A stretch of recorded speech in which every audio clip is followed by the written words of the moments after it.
கூட்டணி கட்சிகள் பதவி கேட்பார்கள் என்பதால் உள்ளாட்சி தேர்தலை நடத்த திமுக அஞ்சுகிறது என்று அதிமுக அமைப்பு செயலாளர் ஆசை தம்பி தெரிவித்துள்ளார்.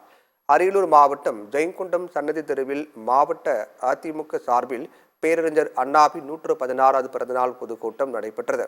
இக்கூட்டத்தில் சிறப்பு விருந்தினராக கலந்து கொண்டு பேசிய ஆசை தம்பி, முதலமைச்சர் ஸ்டாலின் மற்றும் அவரது குடும்பத்தினர் தமிழ்நாட்டை தற்போது ஆட்சி செய்து வருகின்றனர் என குறிப்பிட்டார்.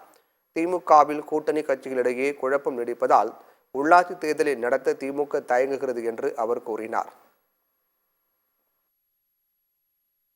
இன்னைக்கு உங்களுடைய கூட்டணி கட்சியிலே குழப்பங்கள் ஏற்பட்டிருக்கிறது. இந்த கூட்டுறவு சங்கங்களுடைய தலைவர் பொறுப்பு, இயக்குநர் பொறுப்பு முடிஞ்சு 1 வருஷம் ஆச்சு.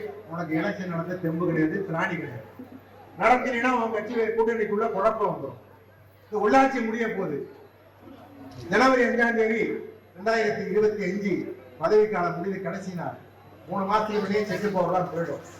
அதுக்கு முன்னே தேர்தல் நடவடிக்கை ஆரம்பிக்க வேண்டும். ஆரம்பிக்கிறாங்களா? இல்ல. ஏன்னா கூட்டணி கட்சி தான் பொறுப்பு கேட்பாங்க. எனக்கு அந்த மேயரை கொடு, இந்த நகராட்சி கொடு, அந்த ஒன்றியத்தை கொடுத்து கேட்பாங்க. அதனால அவனுக்கு மைண்டு கொண்டு இந்த